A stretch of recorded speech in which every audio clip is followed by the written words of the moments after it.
Sa mga nagtatanong nasan daw po ba si Petro, bakit ako tayo nag-aalaga ng mga bata, siguro pwede talaga guys na lagi kong araw-araw si Daniel may expose sa ako. Pang talagang pang pag may naririnig ako dito sa lalamunan niya kasi ang sunod nun mahirap na siyang huminga. Buona Diminyata, Romania. Good morning, Philippines.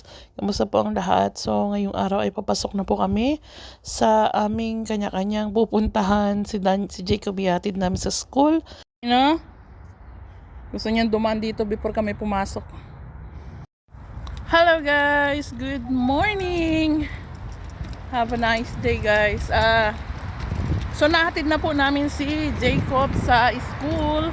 And kami naman ni Daniel ay papasok ng trabaho na lagi gustong dumaan ni Daniel dahil nakikita po niya ang mga dinosaur, mga estatwa ng dinosaur. Ang ganda ng araw ngayon guys. Ano, kitang-kita niyo yung sikat ng araw, 'di ba? Sana laging ganito. Hay, bukas ay Friday na. So bala ko guys umuwi ng probinsya.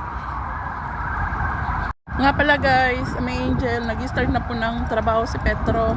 Sa mga nagtatanong nasan daw po ba si Petro, bakit ako tayo nag-aalaga ng mga bata, pati ko rin pinapag-alaga.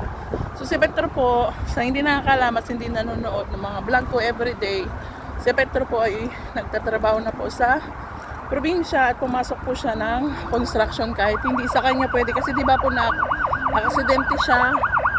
So wala siyang choice, nag-work po siya sa hospital. So ngayon naawa po ako kay Daniel pag dinadala ko sa trabaho, lalo na po pag magdo-double job ako, hindi ako makapasok sa panghapon ko dahil wala magsusundo kay Daniel, kay Jacob sa school.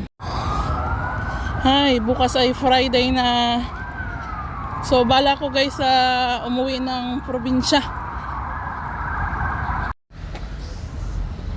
Hello. Good afternoon.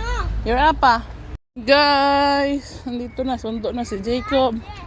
Nag-iaya na naman sila papunta dito sa park na gubat. Tingnan nyo guys, dami na naman bata.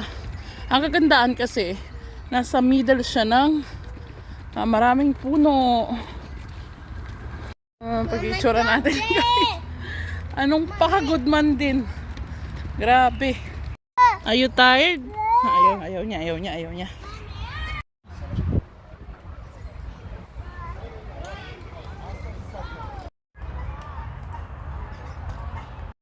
Good morning, my angels! So, today is Friday at wala po akong trabaho ngayon dahil, di ba sabi ko nga sa iyo kahapon na bala kong umuwi ng probinsya today. So, hindi ko lang alam kung matutuloy kami pag-uwi or si Petro ang pupunta dito kasi wala pong pasok si Petro kapag Sabado at Linggo. So, guys, si Daniel po ay kaninang umaga, pagising ko, naririnig ko yung lalamunan niya, humuhuni na naman. So, ninelbulizer ko kanina, may stock naman po ako nagamot dito. So, ayun, nagpapahinga ngayon si Daniel. Nilagyan ko muna siya nung parang salt sa ilong, yun yung inuna ko. Nilagay ko sa nebulizer and then, after that, binalahan ko nung talagang pag may naririnig ako dito sa lalamunan niya kasi ang sunod nun mahirapan na siyang huminga, nagmamaga dito yun nagkuklose yung airways niya. So siguro dahil ito yun guys sa chain sweater, tapos lagi ko siyang kasama everyday diba sa trabaho, yun yung isa sa inaalala ko kapag dinadala ko sa part-time si Daniel. At siyempre siya masyadong sensitive po si Daniel sa lahat. So kaya yun guys, sabi ko na lang kay Petro kung mas maaga siya kasi 4 o'clock labas nila sa work eh. So sabi ko na pag hindi kami matuloy mamaya, kasi tinitingnan ko pa yung response ni Daniel dun sa gamot na nilagay ko kanina. And then kung maging okay siya, so pupunta kami ng probinsya. Tapos kung hindi, si Petro ang pupunta dito. Tapos dadalhin niya si Daniel pa ng probinsya. Pwede talaga guys na lagi kong araw-araw si Daniel may expose sa alikabok, may expose sa lamig, init, at magiging dahilan ng pag ubo. So yun guys, sila natin si Daniel kasi pinatulog ko siya ulit eh. Log to si boy, ang matapang.